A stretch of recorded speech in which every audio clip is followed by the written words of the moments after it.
There we go. Alrighty. Whoop, microphone. Is it on? Da da da da. Okay. Alrighty. So we're still stuck with this non-working screen. They've told me they're working on it and it should be resolved soon. I really hope that's true because this is super annoying and I don't like it. And if not, we'll definitely get moved into a different room at some point. I just don't want to jump the gun on that. Okay, so let me just go back to a question slide here. Alrighty. Oh, it's too bright in here. Where's the light switches? My favorite thing about this is that they've wired this room so that one switch, the one marked front, controls only 3 lights, and the other switch controls everything else, which I think is the funniest thing in the world. Which kind of works out. Oh, that's too dark. People are going to go to sleep if you do that. There we go. It's like, make it too nappy. And it's a little bit cool in here, so it's just perfect for going to sleep. Okay. So we were talking last time about our definitions of religion, right? So we went through our functional, our substantive, and our social constructionist forms of the definition and kind of pointed out the problems with each of these, right? For the functional one, they end up including in definitions of religion things that are clearly, that share some sort of features with religion for sure, but definitely are not religions in the proper sense, right? That's why I talked a little bit about, the devotion to particular sports franchises and American nationalism as particular examples of where a functional definition might go awry. For the substantive definitions, a lot of them are really well calibrated. And we had our 3 definitions. We had the ones from, what do you think of Gertz? Oop. Did I go back too far? Oh, sorry, from Spencer. I just dropped my pen. From Spencer in particular, right, which is pretty broad and has this really strong sense, belief in supernatural beings. Okay, that's pretty broad. Not all religions have that. And then Spencer, recognition of all things that all things are a manifestation of a power which transcends our knowledge. Again, works pretty well for, say, the Abrahamic religions, right? Judaism, Christianity, and Islam, but less so for some other religions. They're walking out on me already. Jeez. I just started. Come on, guys. I'm kidding. I'm joking. Sometimes people wander into the wrong room. Okay, and then we talked about our constructionist definition, right, which focuses on the way, and again, I said, well, I'm not generally a fan of a lot of Marxist thinking on religion, and we'll talk about that more as we go forward as well. This kind of constructionist view is one that you could say has considerable virtue in the sense that it does allow us to understand, in this idea of that man makes religion, religion doesn't make man, that we have a lot of variety of religious systems as we have a lot of variety of different kinds of social setups in kind of human societies. And as we've, explored virtually every part of the world and met, sundry peoples from all corners of the globe, we see a lot of different religious systems that often reflect the kind of socioeconomic, cultural, environmental conditions that those particular societies deal with. So, while there are problems with this, particularly that has a hard time accounting for social change, right? If it's just a reflection of, socioeconomic conditions or the society, and particularly in the Marxist view, it tends to be a reflection of elite ideology. How do we end up with social change? Okay. Yeah, I ended up, we started off then because we ended sort of here with those 3 definitions. Andrew Greeley's very famous sort of throwing his hands up, saying that defining religion was kind of hopeless and we should just stop and go with, well, we know what a religion is, kind of, even though we can't define it. So from there, we sort of started into my buddy Christian Smith. I will be clear, I've never met Christian, so I call him my buddy because I really like his work. I have never met him, and he has no idea who I am. So I will call him my buddy, but only because I feel like I've been stalking him for 10 years by reading all his books. I've never actually gone anywhere physically near where he was, just to be clear. It's an academic sort of stalking. So he's wrote this book, Religion, what it is, how it works, and why it matters, which if you're looking for it, I realized that at some point between when I made the syllabus and the first day of class, apparently the library dropped its license, but you can find the whole book on Canvas because I posted it under the readings tab under the modules. So the whole book is there. Please don't sell me out to the copyright police. I didn't post the entire PDF. I never go on, LibGenesis to do anything. But yes, I own like 3 copies of this book. I have a physical copy. I own it on Kindle. And so I feel kind of okay posting a PDF of it that I downloaded. But yeah, it's posted there. So if you're looking for it, you can go look at it there. And Christian Smith has this, nice little definition of religion, right? That religion is a complex of culturally prescribed practices based on premises about the existence and nature of superhuman powers, whether personal or impersonal, which seek to help practitioners gain access to and communicate or align with these powers in hopes of realizing human goods and avoiding things bad. And we started unpacking this last time because, like a lot of definitions, this one is very dense. It's a really, there's a lot of parts, and the definition is doing a lot of work in different places to sort of define religion in particular ways, and very much to essentially try and cover as many bases as possible when we're talking about religion. So, I know we spent 8 minutes covering what we talked about last time, but that's okay.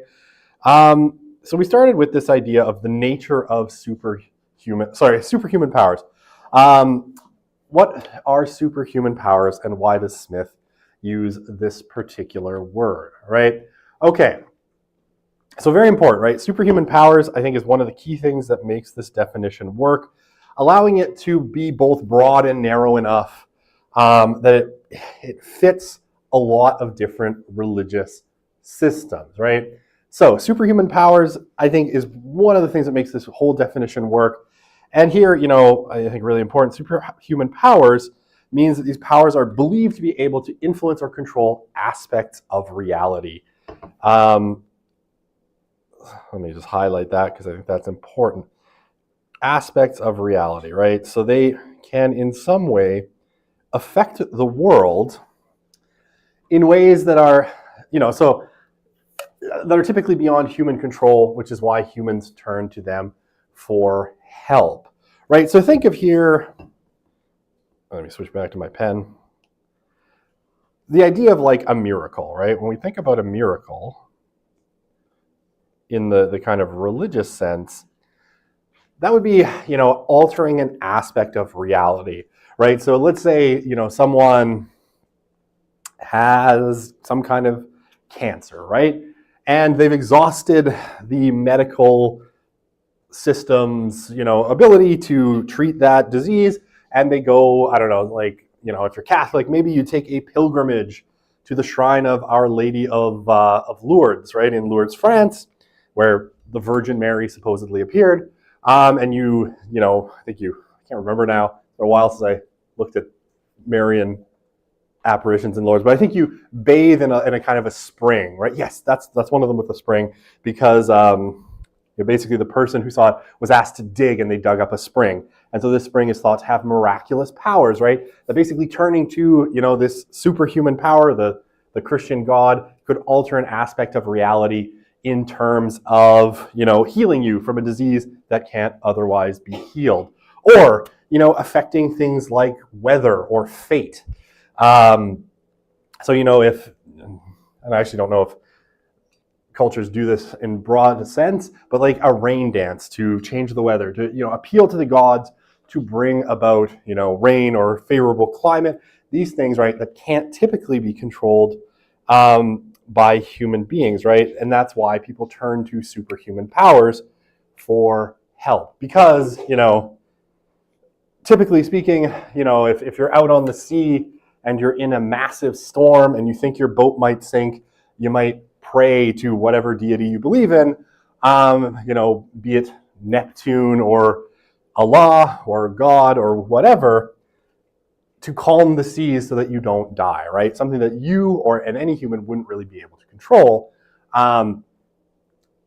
because it's an aspect of reality that's beyond human kind of control, which is why you would turn to those powers, right? So these are superhuman powers, and they're superhuman because they can make things happen that humans can't, right? Which is why they're superhuman. And again, I have this on the next slide. I do have this on the next slide. I'll talk about it in a sec, but I talked about it a little bit last time. Superhuman rather than supernatural, right? And again, I think in Smith's definition, superhuman is doing a very particular work of trying to include more things than supernatural would, right? So supernatural, like I said last time, implies that this power is somehow outside of nature, right? That it exists in a sort of different relationship to reality, to like the physical universe, than human beings do, right? So if you think of Allah, God, in Judaism, Christianity, and Islam, this is a being outside of the universe, right? This is a being that exists in a different realm that created the universe, but is not, in fact, a part of it. So that would be a supernatural power, right? Or angels and demons, right? That can sort of like flit between two different realms, like the kind of outside the universe heaven realm, but can also enter the physical order. Those would be more supernatural beings because they're beyond nature. But a lot of religious systems will have things that are in fact part of the natural order, right? So I gave the example last time of the Greek and Egyptian gods, right? They all, how to put this? Zeus and the gods in Greek mythology had a particular address, right? Like they were on Mount Olympus. You could find them. If you, I forget the character in the myth, but if, say, your beloved had died and you really wanted to bring her spirit out of the underworld, in Greek mythology, the underworld was part of the natural order. You could descend into the underworld with your physical body, pay 3 copper coins to the boatman to cross the river Styx. I forget, toss a stake to Cerberus, the 3-headed dog that guarded the entry to the underworld, and tell your sad story to Hades and Persephone, who would then grant you the soul of your beloved. And all you had to do was not look at her until you got out of the underworld, very tragically, in this particular myth. And again, I forget the character in it. Orpheus, you're right. Yeah, he turns around, he gets out of the underworld and turns around to see his beloved, but she's not out yet. So he condemns her back into the underworld because, the Greek gods be like that. But right, this is all a physical thing that people could do, right? So all of that thought of superhuman beings in Greek mythology they were part of the natural order. They existed in the world. They could be interacted with physically, right? Zeus was famous for getting his freak on with lots of women, right? Take the form of a swan and go rape women. Super weird. Greek mythology is weird and in a kind of good and fun and interesting way, right? But these were beings in the world, right? So this definition, and using superhuman rather than supernatural, will include things like the Greek gods, right? And will include things like God, Allah. And I'm thinking about Hindu theology, and I'm like, I always get Brahman and Brahma mixed up. Anyway, and which one is in the universe, which isn't, I can't ever quite remember. I think Brahman is the kind of overall unity of the universe, but this is, Hindu theology is a different story altogether. Anyway, without exposing too much of my ignorance with the depth of Hindu, the problem is there's also 5 different schools of Hindu philosophy about the nature of Brahman, and then I'm like, I don't know which one is which anymore. I've not spent a ton of time studying. Anyway, so this definition, right, does that kind of work. All right, so other important things. When we talk about superhuman powers, Religious communities that believe in these superhuman powers take their existence and nature as given. They are not human creations, right? So if you belong to one of these religions, so you're Jewish, you believe that Yahweh exists, right? Yahweh is not a creation of human beings. He's not a something that you came up with for social unity. You take it as a given that this being exists, and it's not a human creation, right? And so even when I was talking about the secular kind of versus the seculum versus the religio, and giving you a little history of kind of late Roman culture, right? The late Romans seeing their empire collapse were like, this is happening because we haven't propitiated the rage of the gods through ritual sacrifice like we did in the old days. Those people who believed in the pagan gods were assuming the nature of those gods as true and evident, right? They weren't human creations. They actually existed, so their existence and their nature is taken as a given. It doesn't come from us. Okay. Now there are lots of different actions you might need to take when it comes to these superhuman powers. And different cultures will answer this in different ways, right? You might need to worship them, right? So in Judaism, Christianity, and Islam, the imperative is to worship God or Allah. You give them right worship, right? Now in older forms, Judaism, before the destruction of the Second Temple, in 76, 70, I think 70. AD, right, there was also sacrifice that had to be done to God, right? But now in kind of the three Abrahamic religions, what you need to do is worship. But in other religions, right, there were things that you had to do to feed or appease the gods, right, in order to gain their favor, right? Again, if we look back at Greco-Roman mythology, an important part of dealing with the gods was providing them with animal sacrifice, right? You would take parts of the animal, usually good ones, and burn them, right? You would burn them and you would send the smoke of those bones up to the gods, right? The bones and the fat and some of the flesh up to the gods.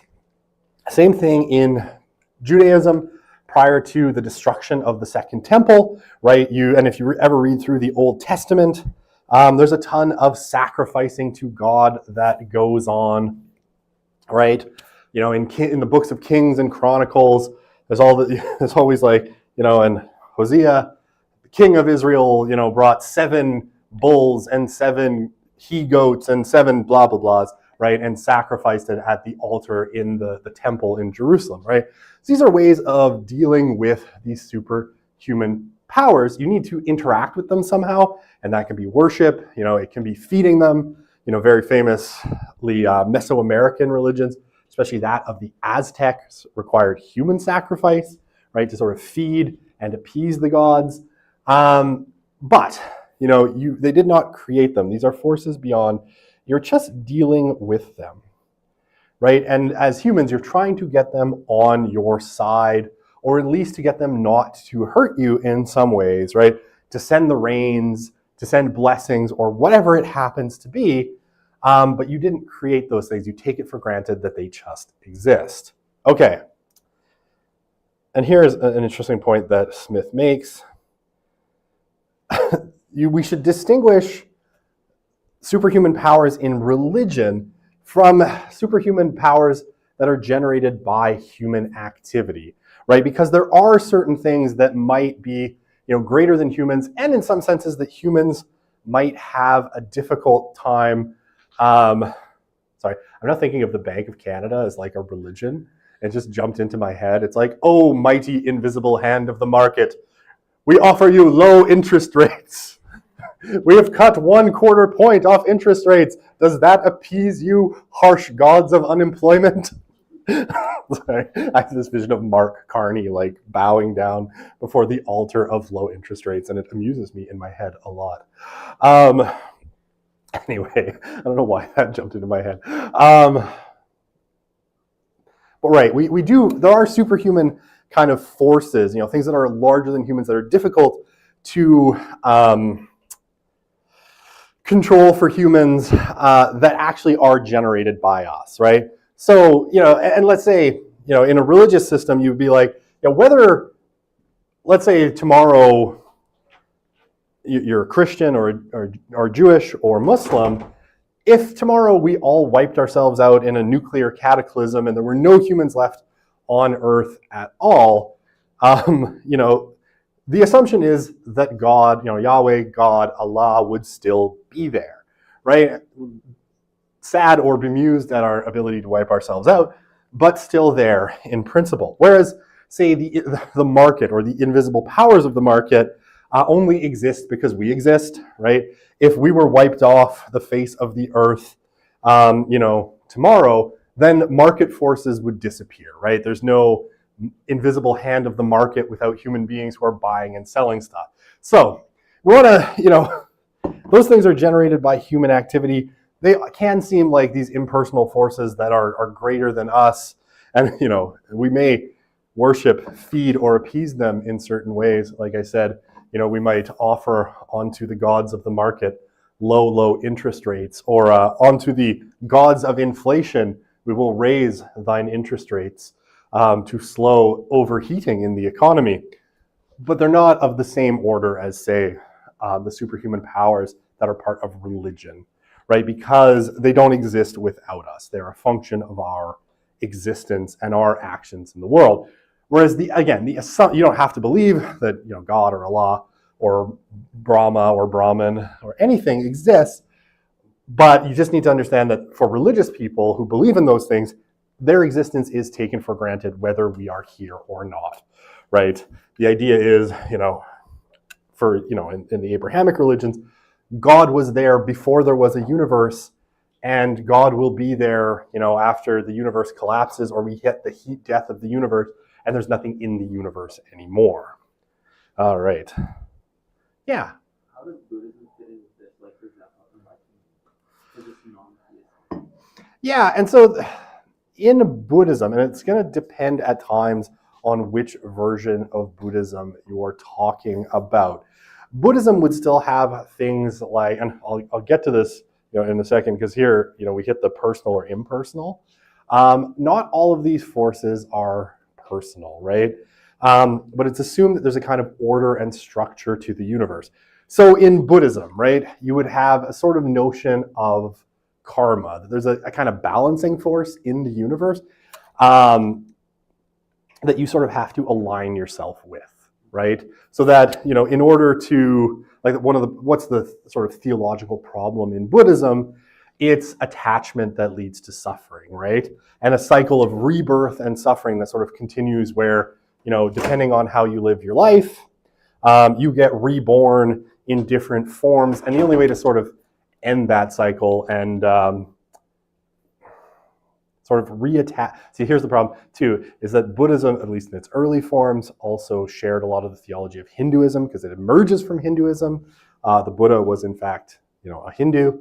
And so, this idea of like Brahman as a sort of force in the universe is something that you're supposed to essentially align yourself with to escape the cycle of suffering and merge with the deity in a sense, right? But you have to detach yourself from earthly desires. Again, not in all forms of Buddhism, because Buddhism, as it has dispersed through different places, has taken on different forms. And you have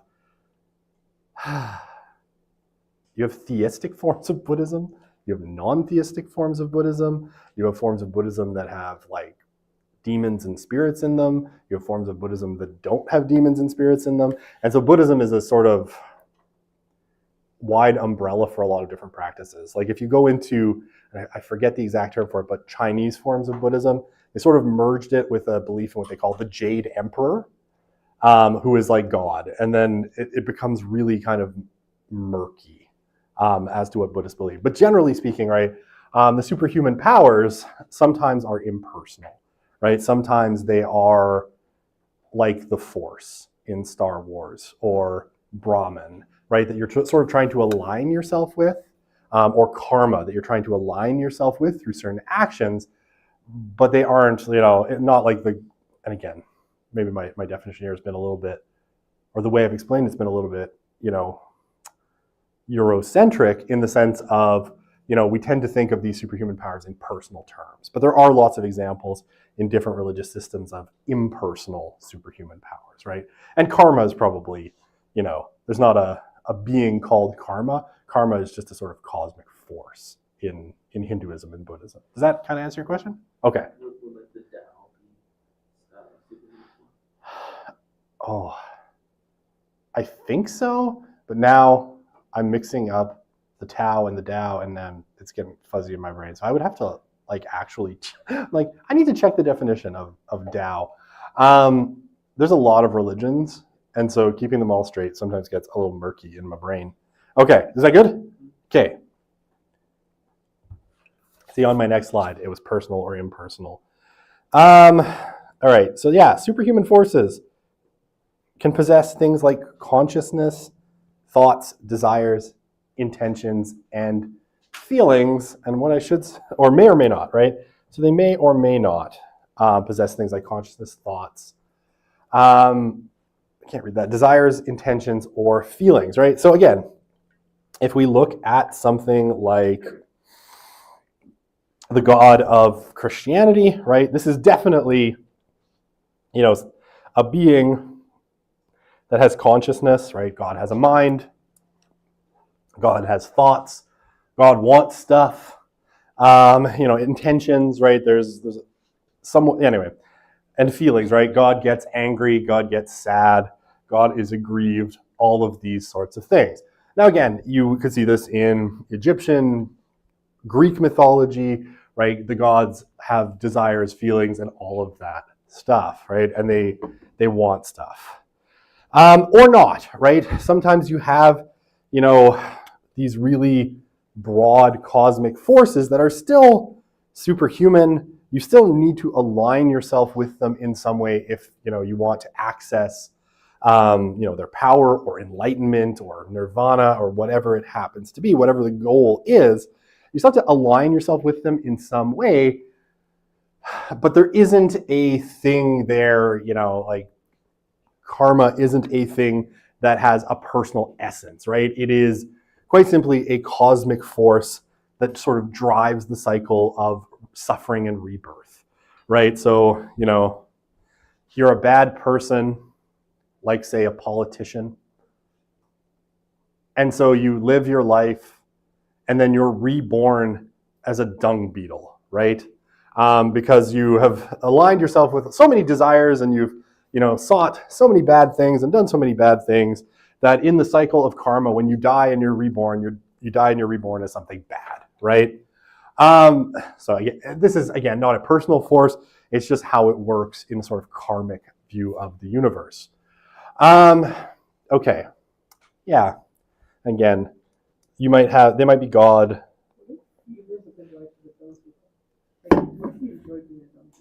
Well, then you probably move up from dung beetle to person or cat or something.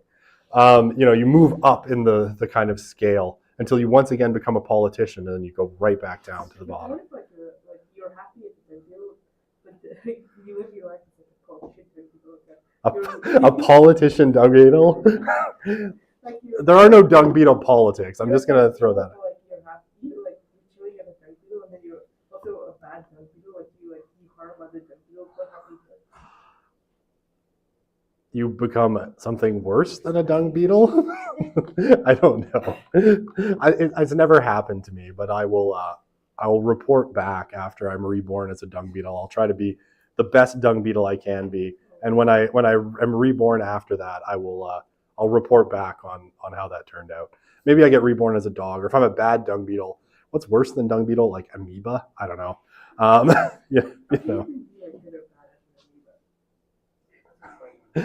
What's that? That's a good question. Yeah, I think the philosophy of Buddhism in terms of the cycle of rebirth is one I'm sure has complex answers, but probably not one for sociology of religion. We're just trying to define here. But it is kind of interesting. Okay. We got some personal forces, right? Gods, spirits, sprites, ghosts, demons, angels, minds. Minds. With minds, wills, or emotions, right? Anything that has a mind, will, or emotion would be kind of a personal force. Others are non-conscious, right? So, karma, as I've been describing, or the Force in Star Wars, right? The Force in Star Wars, I know it's fictional, but in creating his fictional religion, George Lucas created kind of a useful example, right? The Force is something that is accessible to the Jedi, right? They can use it, they can interact with it, but it's not clear that the Force has a will, right? That the Force wants something other than balance. It's just kind of a force that's there that can be manipulated if you have the right sort of spiritual training and inclination. Okay, how are we doing with this? I should have a question slide. No questions so far. All right. So, practices. So practices are an important part of religion as well, according to Smith. So, religion, he says, is a complex of culturally prescribed practices. Okay. So practices are basically what we see as culturally meaningful behaviors that are intentionally repeated over time, right? So it's things that are done again and again and again that are seen as meaningful, right? And again, when we talk about, the variety of different religious systems is going to look very different in different religious systems. But things like, visiting and cleaning ancestral graves in something like Chinese folk religion, right? In a way of communing with your ancestors. There's specific days in kind of Chinese culture and Chinese folk religion for visiting the graves of your ancestors and sweeping them off and cleaning them and putting, fresh flowers and such. Yeah, Joan. Folk religion is one that tends to be kind of culturally prescribed to a particular group. And based principally simply on kind of folklore, right? It may have a defined theology and it may not, but they're typically just like the local religion of a particular folk group, right? So prescribed within that particular culture, typically. Can we talk about Mormonism later? Mormonism, I would define more as, no, we don't use that word. That's not a nice word in sociology of religion. We don't use cult, typically. Cult is a different thing. A new religious movement, but I think now, like, Mormonism clearly started as a new religious movement that was sort of a branch off of Christianity and has now, I think, become arguably a world religion because it has enough adherence and spread that it's probably a relatively small global religion, but a global religion nonetheless. And it's only, it's less than 200 years old, right? So it's still a relatively young religion by religion standards. Okay, so yeah, cleaning ancestral graves to commune with the spirits of your ancestors, doing things like praying the rosary in Catholicism, right? So praying the Hail Mary a whole bunch of times while meditating on the different mysteries of Jesus's life. That is a practice that's repeated over time. Attending Mass, going to confession, 5 times daily prayer in Islam, the Sabbath, or the Seder in Judaism, or the Passover feast, right? These would all be practices that are culturally meaningful and intentionally repeated over time, right? And if you've ever been to a Seder, it's really cool, right? There's a whole, process that's gone through certain things that are, read every year at Seder. I had some really close Jewish friends when I was doing my master's, and they invited my wife and I to Seder. And it was really cool, right? And just kind of seeing that religious ritual from a Jewish perspective.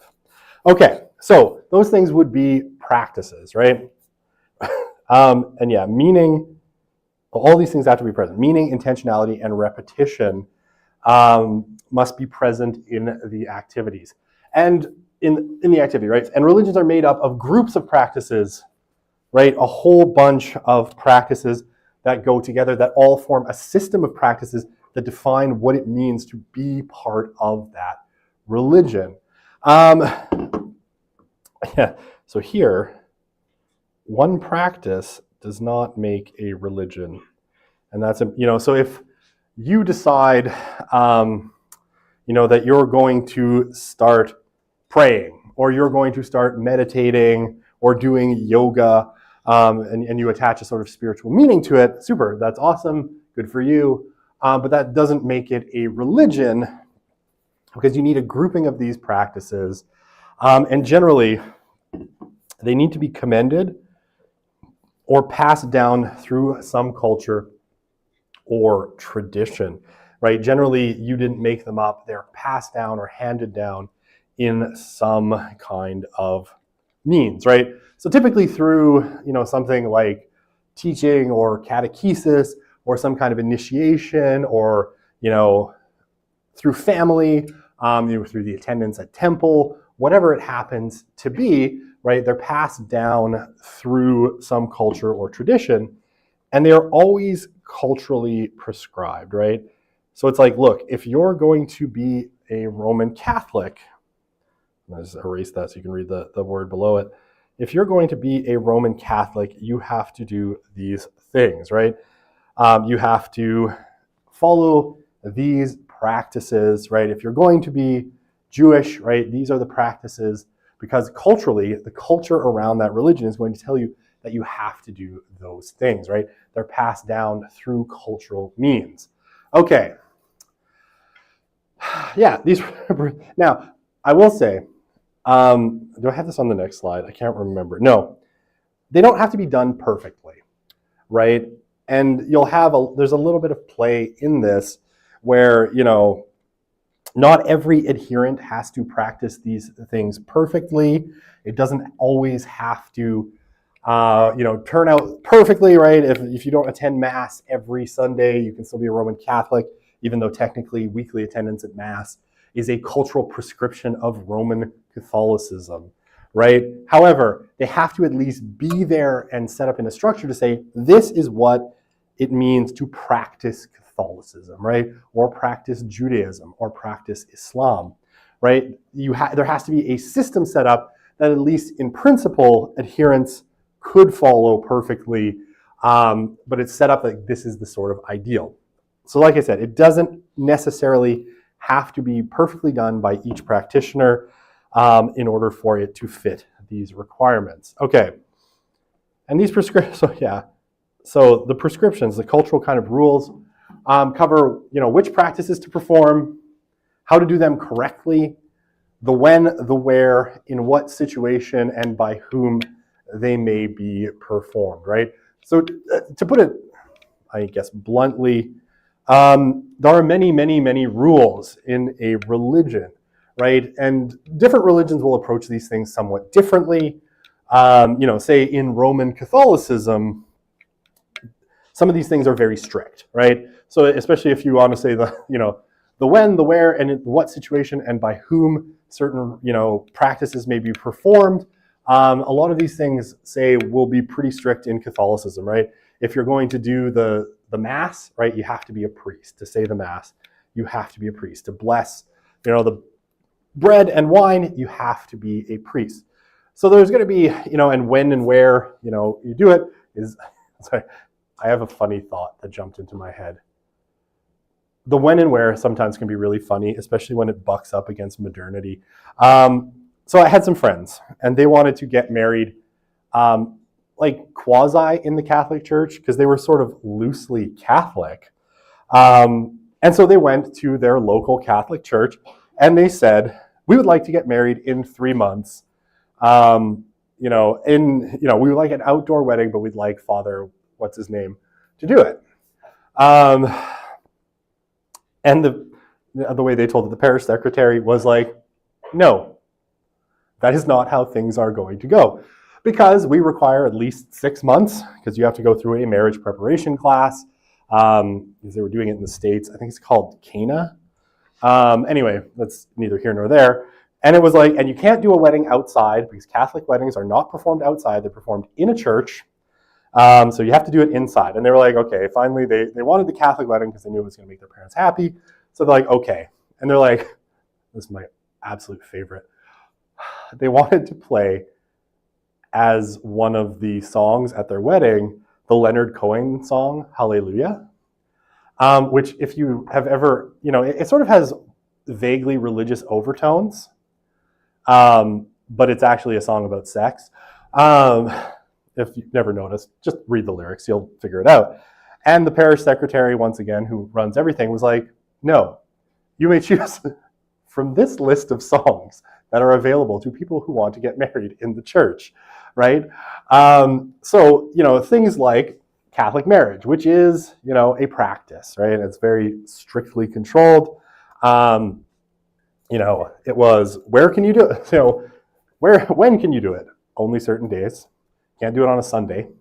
Where? It has to be in a church. You couldn't have it at your family's farm or in your backyard. That was not going to fly. Or in an airplane or underwater or whatever stuff people do. So in what situation, who is going to perform it, right? It has to be performed by a Catholic priest. And how to do it correctly, it has to be done in a certain way. You have to use certain music. And if you ever want to get married in the Catholic Church, they will hand you a little book that has a list of the things that can be read as part of a Catholic wedding mass. And you choose from that list, right? It's very prescribed. Same thing with, say, Catholic funerals. They have to be done in a certain way by certain people. There are certain approved readings that you can choose from. You can go look it up online.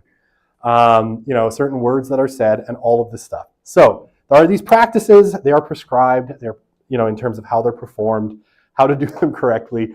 And trust me, if you're Catholic, the parish secretary will tell you if you're not doing it right, because her job is to get in the way of your hopes and dreams for your wedding day. And shape it broadly into a Catholic wedding, right? And this is a tension that comes up a lot, trust me. Okay, does that all make sense? All right, sorry. Probably like, yes, you've lingered on this far too long. Okay.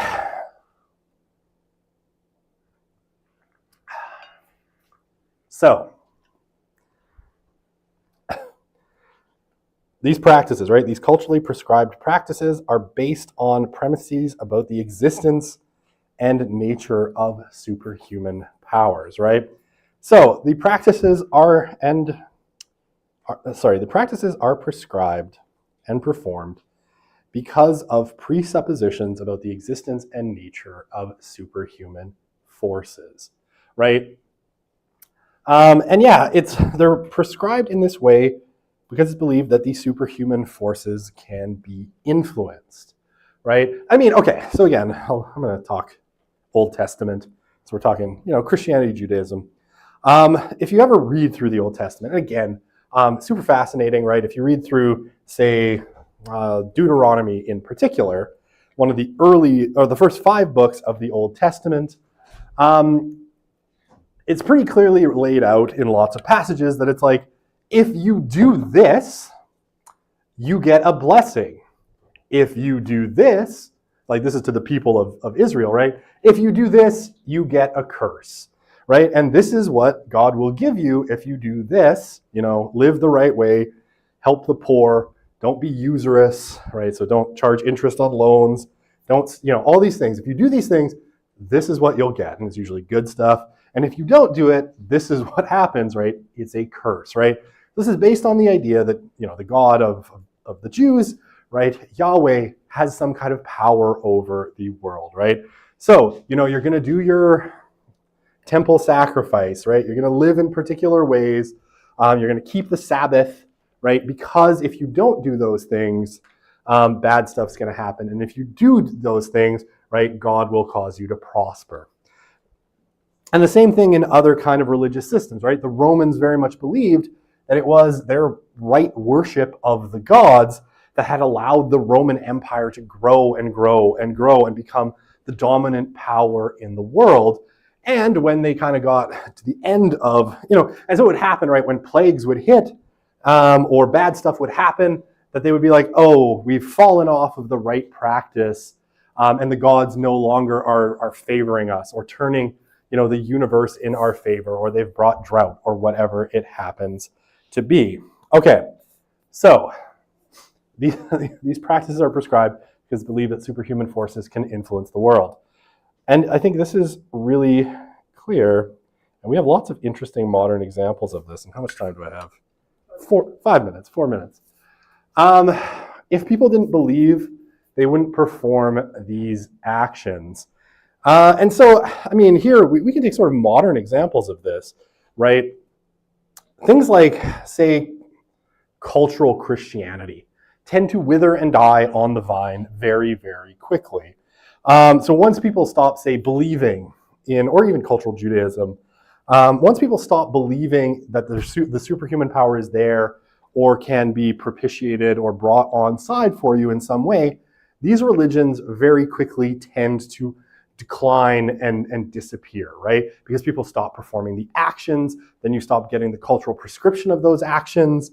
And what typically happens is within about 50 years, the whole thing kind of falls apart.